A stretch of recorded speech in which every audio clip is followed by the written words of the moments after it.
What is going on, everybody? Today we're looking at the new LEGO Star Wars Jango Fett Starships at 75433 with 707 pieces that retails for $70 US. So again, another one of the new sets here that we get a high price for. I'd say a small set, even though price per piece, that fits about there. But for the size of the set, it is pretty small, so I feel this should be a little bit cheaper. But still, I think overall it's a pretty cool set. This is the first time for me specifically getting Jango Fett Slave 1, so that's always cool. We get 3 figures in the set of young Boba, Jango Fett, and Lama Su, which is really cool to get Lama Su. So another one of our Kaminoans, so that's really cool. Love the picture here on the box with our Starship there in the asteroid belt of Geonosis, so that is really cool. If we spin around, we'll see, of course, more of the functions and features of the ship. So we get little seismic bombs that'll go. We do get a cart that can also work as a display, which is really cool. Love that design. Of course, our characters can go into the cockpit and all that with our extra cart there, meeting Lama Su there on Kamino. So really cool with that design overall. And overall, I don't think the ship's bad. It's just real small. Like, I was surprised how small it was once I built it and everything. But I do overall like the design. The only thing I have an issue with is like this windscreen or whatever piece here, cockpit piece. It just seems real small, unfortunately. But of course, the ship shrunk down, so that kind of makes sense. But as with everything else, that's just the way it goes. You pay more money for even smaller amounts. So let's go ahead and look at the set, starting with those minifigs.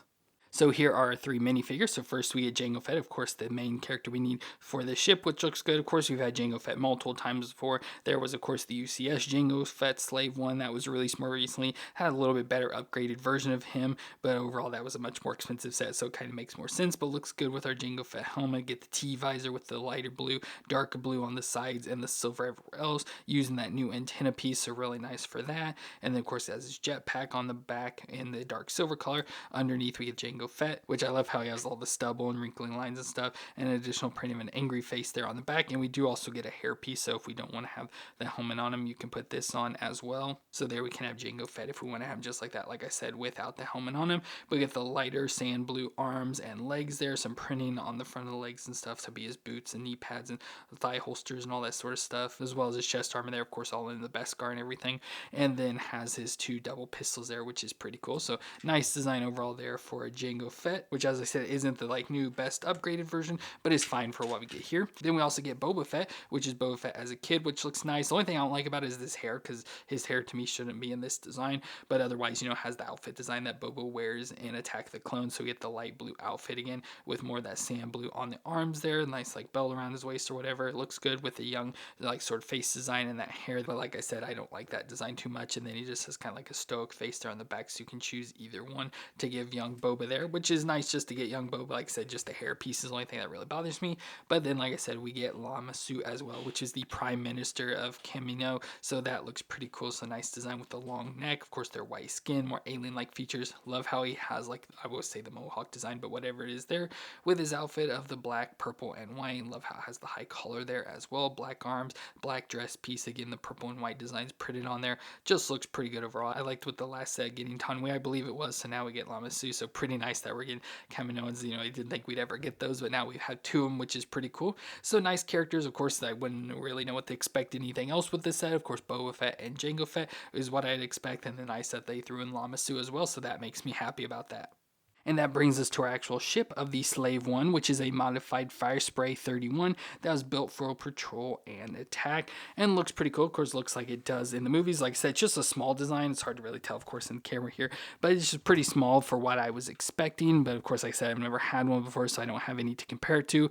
Of course, I have had some Slave 1s, so I could have had older ones. I think the one I want to say was maybe from the 20th anniversary or whatever it was back in 2019 when they released one, was the last one I had. I have 2, maybe 3 Slave 1s over the years, but yeah, this looks good. I like the design. Everything looks good, with the colors, with a lot of the white, of course, to get the blue back plate or whatever you want to call it, with the lighter green colors, some darker green thrown in as well, a few sticker pieces here and there scattered throughout it. But I just like the color design of the Slave 1 the most, like this, like the Jango Fett's version. We get the guns off the front, which are supposed to be laser cannons, but unfortunately they have stud shooters, so obviously we can shoot the studs off with those if we push it, shoot the little red studs out. So always hate stud shooters, so again, don't like that too much. We get the wings on the side that do, so as you like set it down, it can sit more flat, but as you pick it up, they sort of fold there. They don't sort of fold like gravitational wise. They do have a little bit of gravity, like see, they don't fully fold back, but as you set it down, they go more flat, but as you pick it up, they sort of like gravity, like sort of pulls them down like that, to sort of lift them up like it's supposed to in the movie. Of course, we have our cockpit that we can open up and put characters in,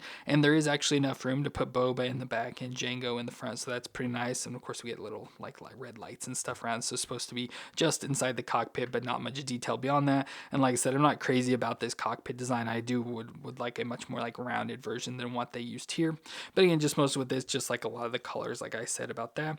And if we spin around to the back, we can see the back, so we get like engines and stuff, like whatever. And then we also get a handle as well, so we get a handle we can hold on to, so you can hold on to that and sort of fly around and play with it if you want to there. So that's nice that it includes that handle design, which is nice. Now I'm not really sure, I don't think there's anything else to really show off on this side. Just you can see it as we go through, just see the different color designs and everything like so. That's the thing I like the most about is just the color.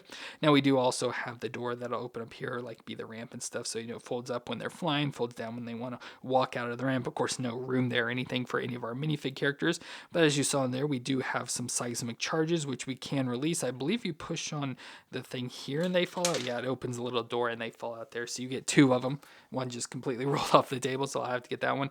So you just get this little door flap that as you push on this little gray piece here in the front, this piece, it moves back and forth, so if you push it back, it causes that door to open and drop out. So that's pretty cool. And of course, get the little just easy built seismic charge designs with the gray piece in the center, like Lego head design, and then the yellow studs on each side there. So just a little small seismic charge design to go in there as well that we can cover up with that. So like I said, it has all the features and everything you'd want from a Slave 1. It's just, like I said, it's just real small is the only biggest issue, and then having those stud shooters don't like too much. But otherwise, it looks like it's supposed to, function like it's supposed to, so it's hard to really complain too much about that, unfortunately. But let's go ahead and put our characters into the ship. So like I said, there is room in the back to put Boba, so you can just stick Boba there in the back. He just kind of sits there, so he doesn't really clip in or anything, unfortunately. So you just sort of sit him in there in the back, and then we can take Jango and put him like in seating position here in the front, and then he should be able to fit down inside there, so you get both of them inside, which is pretty nice. I didn't think they'd both be able to fit, but they do.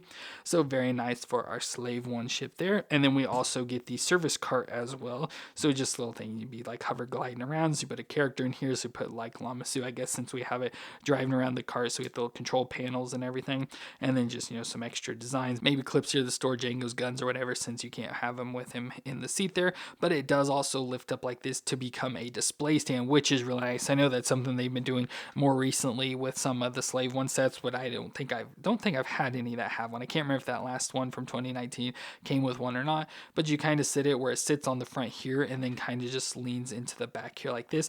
Now it has fallen on me a couple times, so it doesn't like sit the best, so if you move it too much it won't really stay, but you can have it on display like that, which is cool. So that's nice. I can put this on the shelf and have it on display like this if I want, which is, I think, is pretty cool, having built-in displays like that. That is a service cart, so it's an extra little like toy or whatever you want to call it that can go along with your set, or it can turn into a display. So really like that. Wish Lego would do a lot more things like that with like these service carts to be able to use them for ships, because I think that is pretty neat. So that is awesome to have our Slave 1 there up on the design, and that it came with our Lama Su.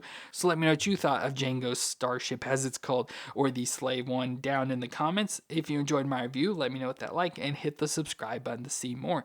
But I want to thank you all for watching. I hope you all stay awesome out there, and I'll see you in our next review.